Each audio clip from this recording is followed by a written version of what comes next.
তোমরা সবাই কেমন আছো? আশা করছি তোমরা সবাই ভালো আছো। আমরাও কিন্তু দুজনে খুব ভালো আছি। আর দেখো রামনবমী উপলক্ষে কিন্তু আমরা চলে গেছিলাম হনুমান মন্দিরে। ভিডিওটা আমার আপলোড করতে একটু দেরি হয়ে গেল, তার জন্য সরি। তো দেখো হনুমান মন্দিরে ঢুকেই কিন্তু প্রথমেই কিন্তু আমরা লাড্ডু ফুল সব কিছু এখান থেকে কিনে নিয়েছিলাম। হনুমান মন্দিরে ঢুকতে গেলে কিন্তু সবার প্রথমে গণেশজির মূর্তি পড়ে, সেখানে কিন্তু আমরা দুজন মিলে পুজো দিয়ে নিচ্ছিলাম। তারপরে দেখো হনুমান মন্দিরটা তোমাদের কিন্তু একটু দেখিয়ে দিলাম। তো দেখো এখানে কিন্তু আমরা এখন লাইনে দাঁড়িয়ে আছি, বুঝতেই পারছো রামনবমী কতটা লাইন পড়ে। তো যাই হোক আমরা কিন্তু লাইনে দাঁড়িয়ে রয়েছি আর দুজন মিলে একটু ঢং করে নিলাম, মানে একটু সেলফি তুলে নিচ্ছিলাম।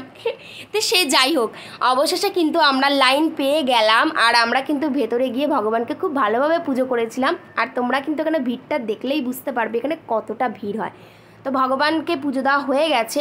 তো মন্দিরের ভেতরে কিন্তু ধূপকাঠি মোমবাতি কোনো কিছু কিন্তু জ্বালানোর নিয়ম নেই, কারণ বুঝতেই পারছো অনেক ধূপকাঠি একসাথে বা অনেক মোমবাতি একসাথে জ্বালানো হয়ে গেলে যে কোনো একটা বিপজ্জনক ঘটনা ঘটতে পারে।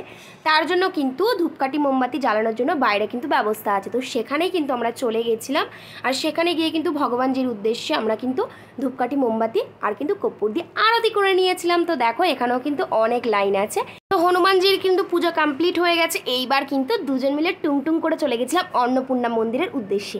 তো দেখো মন্দিরের ঢোকার মুখে কত সুন্দর পার্ক মতো করে দিয়েছে। এখানে কিন্তু বাচ্চাদের দোলনা আছে, স্লিপ আছে, আবার এই বাচ্চারা কি পাখির মতো হয় না যেগুলো ঘোরে, ওইগুলোও আছে। আমার কিন্তু দোলনা খুব চড়তে ইচ্ছা করে। এখানে কিন্তু কি করব বলো, আমি তো বড় বাচ্চা হয়ে গেছি, আমি দোলনা চড়তে গেলেই তো ফাইন করে দেবে। কি আর করা যাবে, বাচ্চাগুলো দোলনা চড়ছে। যাই হোক মন খারাপ করার কোনো কারণ নেই। আমরা কিন্তু অন্নপূর্ণা মন্দিরের দেখো সিঁড়িতে উঠে গেছি আর এখানে দেখো মন্দিরটা কত সুন্দর করে সাজিয়েছে। তো যাই হোক আমি দেখো মন্দিরে গিয়ে সুন্দর করে কিন্তু একটা ভিডিও ক্লিপ নেওয়ার চেষ্টা করছিলাম। জানি না আমি কতটা পেরেছি, বাট আমি কিন্তু চেষ্টা করেছি। তো দেখো এখানেও কিন্তু আমাদের মন্দিরে পুজো দেওয়া কমপ্লিট হয়ে গেছে। পুজো টুজো করে আমরা কিন্তু এখন চলে যাচ্ছি মহাদেবের উদ্দেশ্যে।